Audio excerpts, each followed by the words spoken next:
حدیث مبارکہ ہے، نبی پاک صلی اللہ علیہ وسلم کی زندگی میں، حضور کے دور مبارک میں کچھ لوگ آئے تھے مسلمان ہونے کے لیے، ان کے مسلمان ہونے کا ذکر ہے، اور پھر وہ جو غیر مسلم تھے ان کی مسجد بنانے کا ذکر ہے۔ مسجد کے حوالے سے یہ حدیث مبارکہ ہے۔ حضرت طلق ابن علی رضی اللہ تعالیٰ عنہ یہ بیان کرتے ہیں کہ خرجنا وفد الی رسول اللہ صلی اللہ علیہ وسلم، کہ نبی علیہ السلام کے پاس ایک وفد آیا غیر مسلموں کا، فبایعناہ، اور حضور کے ہاتھ پر وہ مسلمان ہو گیا، بیعت کی انہوں نے، اسلام قبول کر لیا۔ وصلینا معہ، اور یہاں تک کہ نبی پاک صلی اللہ علیہ وسلم کی خدمت میں جب آئے تو حضور کے ساتھ نماز بھی پڑھی انہوں نے۔ نبی پاک صلی اللہ علیہ وسلم کو کہنے لگے وَأَخْبَرْنَاهُ، کہنے لگے یا رسول اللہ صلی اللہ علیہ وسلم اَنَّ بِأَرْضِنَا بَيْعَةً لَنَا، یا رسول اللہ ہم پہلے عیسائی مذہب سے تعلق رکھتے تھے، تو جہاں ہم رہتے ہیں وہاں پر ایک گرجا موجود ہے، یعنی عیسائیوں کی عبادت گاہ ہے۔ فَاسْتَوْهَبْنَاهُ مِنْ فَضْلٍ طُهُورٍ، تو یا رسول اللہ صلی اللہ علیہ وسلم آپ ہمارے اس جو گرجا گھر ہے اس کو ہم مسجد میں بدلنا چاہتے ہیں، تو آپ ہمیں ان کے پاک کرنے کا طریقہ بتائیں، کوئی چیز دے دیں کہ ہم اس کو پاک کریں اور مسجد بنا لیں۔ تو نبی علیہ الصلوۃ والسلام نے فدعا بما، حضور نے پانی منگوایا، فتوضا، نبی علیہ الصلوۃ والسلام نے اس پانی کے ساتھ وضو کا جو غسالہ تھا، برتن تھا پانی کا وضو والا، وہ منگوایا، اس سے وضو کیا حضور نے، وَتَمَدْ مَضَى، اور کلی کی، اس پانی میں کلی کی، ثم صبا، اچھا وہ برتن جس میں پانی جمع ہو رہا تھا، ایک پانی سے وضو کر رہے ہیں، دوسرا برتن میں پانی جمع ہو رہا ہے حضور کے وضو کا، ثم صبہ لنا فی ادواء وامرنا، اور حضور نے فرمایا کہ جب تم اپنے وطن میں پہنچ جاؤ، اپنے ملک میں، اس پانی کو اس جگہ پر گرجا گھر جہاں پر ہے وہاں پر چھڑکنا۔ یہ پانی کون سا ہے جی؟ نبی علیہ السلام کے جسم مبارک سے مس شدہ پانی، حضور نے بنایا اس پانی کو وہاں پر چھڑک دینا، اور وَأَمْرًا، حضور نے اس چیز کا حکم دیا، اور حضور نے فرمایا کہ اخرجوا فَإِذَا آتَيْتُمْ أَرْضَكُمْ فَأَكْسِرُوا بَيْعَتِكُمْ وَانْضَحُوا مَكَانَهَا بِهَذَا الْمَاءِ، اور جا کر تم وہاں پر اس گرجا گھر کو توڑ دینا، اس کو ختم کر دینا، وَاتَّخِذُوهَا مَسْجِدًا، پانی چھڑکنے کے بعد وہاں پر پھر نماز شروع کرنا، وہاں پر عبادت گاہ بنا لینا۔ قُلْنَا إِنَّ الْبَلَدَ بَعِيدٌ وَالْحَرُّ شَدِيدٌ وَالْمَاءُ يُنْشَفُ مُدُّوهُ مِنَ الْمَاءِ فَإِنَّهُ لَا يَزِيدُهُ إِلَّا طَيِّبًا، عرض کرنے لگے یا رسول اللہ صلی اللہ علیہ وسلم گرمی بڑی شدید ہے، ہمارا علاقہ بہت دور ہے، اگر ہم گئے، عرب کی گرمی، جو لوگ وہاں گئے ان کو معلوم ہے، وہاں کی جو ہوا ہے نا، جیسے ان دنوں ہوا چل رہی ہے نا یہاں پر، خشک ہوا جو لو چل رہی ہوتی گرم، عرب میں، مکے میں، مدینے میں اس طرح کی ہوا ہے،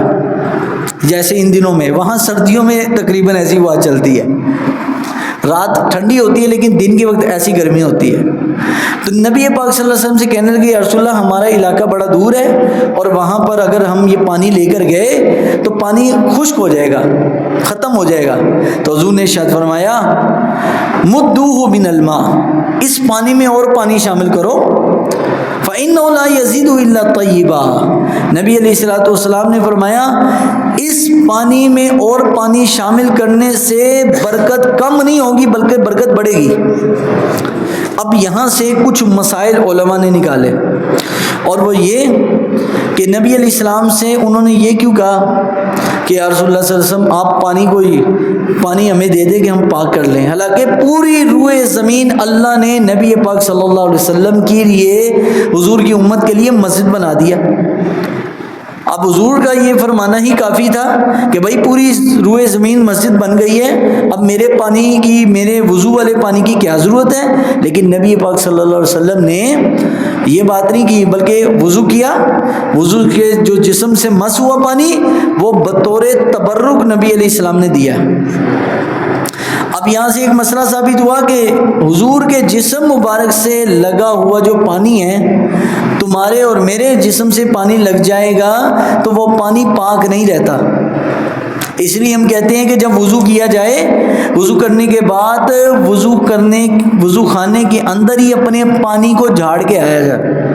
اپنے جو قطرے بہ رہے، کئی لوگ وضو کر رہے ہیں ٹپک رہے پانی، داڑھی گیلی ہے، داڑھی سے پانی نچڑ رہا ہے اور کھڑے ہو گئے مسجد میں آگے،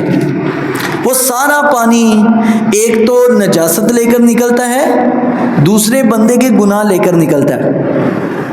آپ کے اور مجھے حکم یہ ہے کہ جب بھی وضو کریں تو وضو خانے کے اندر ہی اپنے پانی کو کیا کریں جی؟ خشک کریں، کم از کم جو قطرے ہیں نا وہ نہ ہو، تھوڑی سی تری ہو جائے تو کوئی مسئلہ نہیں ہے، لیکن وہیں پر اس پانی کو جھاڑ لیں، یا اپنے پاس رومال وغیرہ رکھیں، یا جو ہے طریقہ کار ایسا اختیار کریں کہ قطرے نہ بہہ رہے ہوں جسم سے۔ اور دوسرا مسئلہ یہ ہے کہ نبی پاک صلی اللہ علیہ وسلم نے جو غسالہ یعنی نجاستوں کو دور کرنے کے لیے جو وضو کا پانی منگوایا تھا، وہ اس لیے منگوایا تھا کہ حضور علیہ السلام اپنے جسم نہیں بلکہ اپنے جسم کے ساتھ تبرک لگا کر دینا چاہتے تھے تاکہ ان کی عبادت گاہ جو پہلے گرجا تھی وہ پاک ہو جائے۔ اور تیسرا مسئلہ یہ کہ جو تبرکات ہیں اس کے اندر اور چیزیں مکس کرنے سے وہ کم نہیں ہوتا بلکہ بڑھ جاتا ہے، کیونکہ نبی علیہ السلام نے کیا فرمایا کہ اگر یہ پانی جب تم لے کے جاؤ گے اگر خشک ہوگا تو اس میں اور شامل کر لینا، اس پانی سے کیا فرمایا لا یزیدہ الا طیبہ، پاک چیز کبھی بھی بڑھانے سے اس کی پاکیزگی کم نہیں ہوتی بلکہ پاکیزگی بڑھ جاتی ہے۔ تو زمزم میں جو پانی مکس کر کے بعض لوگ کہتے ہیں جی ملاوٹ شدہ پانی ہے، حالانکہ اب تو خیر پانی ملتا ہی اتنا تھوڑا ہے کہ ملاوٹ کرنی پڑتی ہے زمزم کے اندر، پھر لوگوں کو دینا ہوتا ہے۔ اب 5 لیٹر میں کیا بیچارے عمرے والے کریں، خود پئیں گے کہ لوگوں کو پلائیں گے؟ لیکن اس حدیث مبارکہ جو میں نے آپ کے سامنے پڑھی ہے، اس میں یہ بات ثابت ہوتی ہے کہ اگر تبرکات والی چیز میں کوئی چیز کا اضافہ کیا جائے تو اس سے اس کی برکت کم نہیں ہوتی بلکہ حدیث شریف میں وہ برکت بڑھ جاتی ہے۔ تو حضور صلی اللہ علیہ وسلم نے فرمایا، حضرت عائشہ فرماتی ہیں امر رسول اللہ صلی اللہ علیہ وسلم ببناء المسجد فی الدور وَأَن يَنْزِفَ وَيُطَيِّبْ، حضرت عائشہ فرماتی ہیں کہ نبی علیہ السلام نے ہمیں حکم دیا کہ گھروں میں مسجدیں بنانے اور پھر ان مسجدوں کو پاک صاف اور خوشبودار رکھنے کا حکم دیا۔ گھروں میں مسجد بنانے، کہاں پر جی؟ گھر میں۔ مسجد کہتے ہیں سجدے والی جگہ کو، یعنی گھر میں ایک کونا، ایک نکر، ایک جگہ مخصوص کر دیں جہاں پہ کم از کم ایک مصلی، ایک جائے نماز آ جائے، اور وہاں پر اس کو رکھیں اور وہاں اس کو پاک صاف اور خوشبودار رکھیں۔ گھر میں بھی ہونی چاہیے عبادت کی جگہ، ساری عبادت مسجد کے لیے نہیں ہے، مسجد صرف فرض کی عبادت کے لیے ہے۔ تو کل بھی میں نے حدیث مبارکہ عرض کی تھی اور آج بھی، اور حضرت سیدنا عبداللہ ابن عباس فرماتے ہیں کہ نبی پاک صلی اللہ علیہ وسلم نے فرمایا، اور یہ حضرت انس بھی فرماتے ہیں، ان من اشراط الساعہ ان یتباہی الناس فی المساجد، حضور صلی اللہ علیہ وسلم نے ارشاد فرمایا قیامت کی علامتوں میں سے ایک علامت یہ بھی ہے کہ لوگ مسجدوں میں اپنی مسجدیں بنا کر مسجدوں پہ فخر کیا کریں گے، یعنی مسجدیں بڑی بنائیں گے، سنواریں گے، بڑا ٹائل پتھر، یہ دیکھیں نا اب جتنے ٹائل پتھر لگے ہیں، جتنی مضبوط مسجد ہے، جتنی پکی ہے، اتنے نمازی کچے ہیں۔ اس زمانے میں مسجدیں کچی، لوگ ایمان والے مضبوط تھے، پکے نمازی تھے، تو اللہ کے ہاں یہ چیز نہیں دیکھی جائے گی کہ مسجد میں کتنے مہنگا قالین بچھایا، کتنا مہنگا ٹائل پتھر لگایا، یہ پوچھا جائے گا کہ اس میں جا کے نماز پڑھی کہ نہیں پڑھی۔ اللہ اور اس کے رسول نے یہ سوال کرنا ہے ہم سے۔ تو حضور نے فرمایا آخری زمانے میں لوگ مسجدیں بنانے کے بعد اس پر فخر کریں گے، شیخی ماریں گے، اے جی اتنے کروڑ لایا ہے، اے جی اتنے ارب لگایا ہے، یہ کیا ہے، اتنے پیسے یہاں پر لگائے ہیں۔ تو یہ فخر جو ہے یہ قیامت کی علامات میں سے ہے۔ تو حضرت ابن عباس فرماتے ہیں وَأُمِرْتُ بِتَشْيِيدِ الْمَسَاجِدِ ما امرت بتشیید المساجد، حضور نبی پاک صلی اللہ علیہ وسلم نے فرمایا کہ اللہ نے مجھے مسجدوں کو بنانے سنوارنے کا حکم نہیں دیا، بناؤ سنگار کرنا۔ مسجد بنانا اور ہے، ایک ہے مسجد کا بناؤ سنگار، دلہن کی طرح مسجد سجانی۔ حضور نے فرمایا اللہ نے مجھے اس کا حکم نہیں دیا۔ ابن عباس فرماتے لِتَزَخْرِفِهَا كَمَا زَخْرَفَتِ الْيَهُودُ وَالنَّصَارَى، اس لیے حضور نے فرمایا کہ تم بھی یہود و نصارہ کی طرح اپنی عبادت گاہوں کو سنوارو گے، یعنی عبادت گاہ بناؤ گے، سنوارو گے۔ اب یہاں پر کیا مراد ہے اس سے مراد یہ کہ ناجائز آراستہ کرنا مساجد کو، اس طرح آراستہ کرنا کہ مسجدوں میں تصویریں بنانا، مسجدوں میں یعنی تکلفات سے زیادہ بڑھ کر خرچ کرنا جس کی ضرورت بھی نہ ہو، اس طرح خرچ کرنا یہ ناجائز ہے۔ لیکن مسجد کو زینت اختیار کرنا، مسجد کو صاف ستھرا رکھنا یا مسجد کو خوبصورت کرنا، اس کی بھی کچھ دلائل موجود ہیں۔ حضرت عمر ابن خطاب رضی اللہ تعالیٰ نے سب سے پہلے مسجد نبی میں آپ نے چراغاں کیا،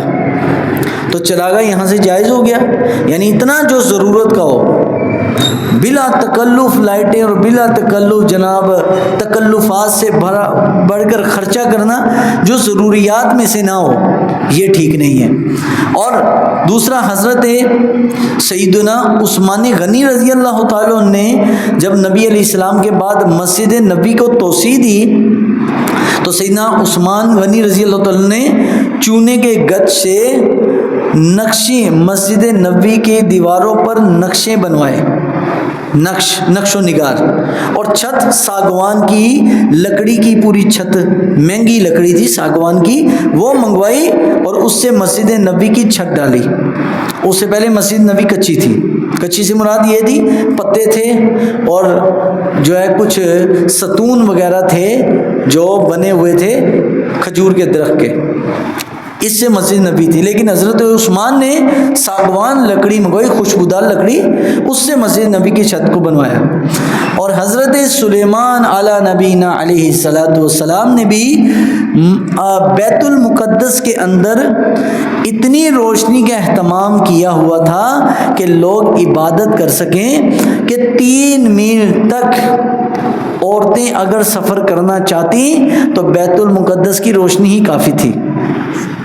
اب آپ اندازہ لگائیں، تو مسجد کے اندرونی طور پر مسجد کو تیار کرنا جس سے عبادت میں سہولت پیدا ہو، ایسی تیاری کرنا، ایسا بناؤ سنگار جائز ہے۔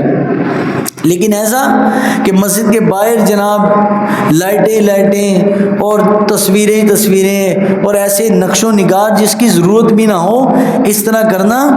تو پھر یہ جائز نہیں ہے۔ حضور نے فرمایا بالخصوص تم لوگ آخری زمانے میں ایسا کرو گے،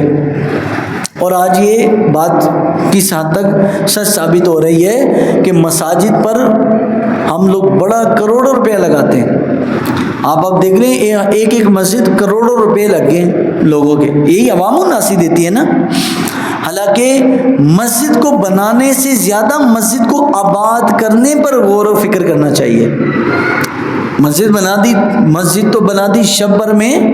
ایمان کی حرارت والوں نے، من اپنا پرانا پاپی تھا کہ برسوں میں نمازی بن نہ سکا۔